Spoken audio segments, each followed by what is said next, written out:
What do you think of when you hear the word library? I think of students studying, reading, and silence. At Grandview, the library is more than that.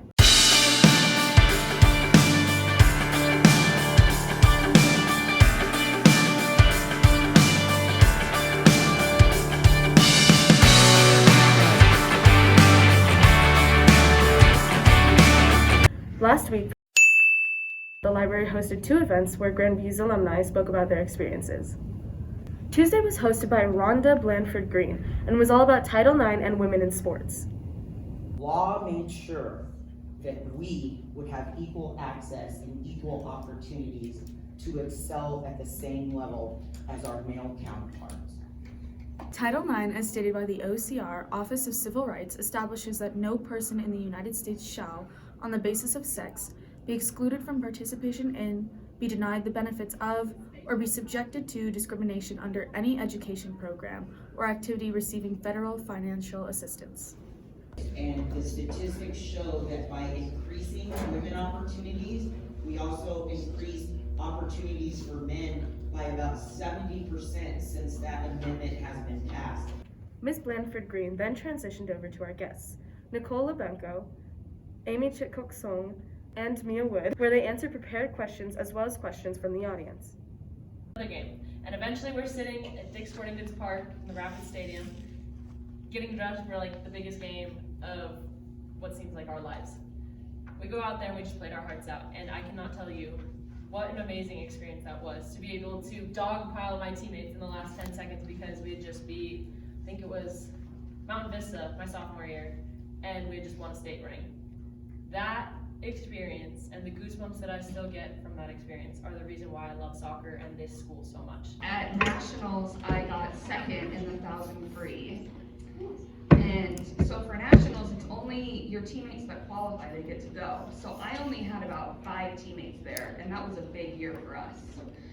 And the entire team that was there for Colorado Mesa, Western, and Lindenwood, who were either in our league or my younger sister swim at Lindenwood, were on the sidelines cheering for me the entire time. It didn't matter that I wasn't on their team or not. They were there for me because we had formed such a close relationship over the years. So athletics really brings people together. It doesn't matter if you're on the same team or not. Even in a sport like swimming, where everything is individual pretty much, other than relays. We're all one group, we're all together.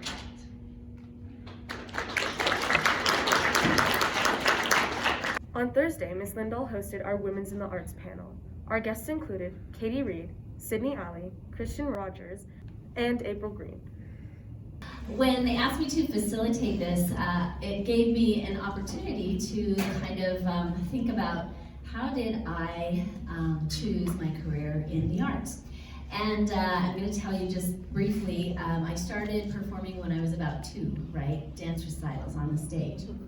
And just loved performing and performed through middle school, performed through high school. And so, of course, my plan in college was to go be a broadcast journalist. So, second semester, freshman year in college, I selected early childhood development, which is a fascinating study until you walk into your first preschool room and there's a little person that comes up to you that's got snot running down their face, and they look up to you and say, I need to go potty. So what do?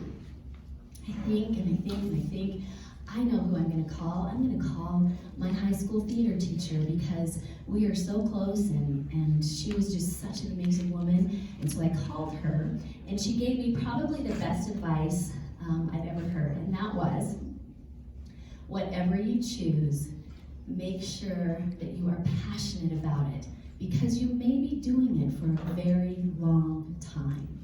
I was just working a day job, doing different things. And I decided that to me, what success in the arts meant was being in the arts and doing it, right? So whatever that meant. So I wanted to start exploring things other than just being a performer. By a woman. And so I think that, yeah, it's just been so amazing to see all of the women that I've been able to work with in my life go on to do such big things. And I think that if you just dream big and you work hard, stay humble, and like continue to push through every day, there is a place for anyone to be successful and to have a really incredible career in this. My favorite part of being an actor and an educator is storytelling. And that's always what it's come down to me. For me, I love singing, I love dancing, I love acting separately, but to me they all come together, and this empathy of being able to understand someone else's life, a different time in history, someone else's perspective, and being able to tell their story and have that impact people is my favorite. So it might not be exactly what you have in mind, and you might not know where your path is going to take you, but if you're pursuing something you love, you'll be surprised. As long as you're creating something, I would say, you'll be in arts no matter where you're at.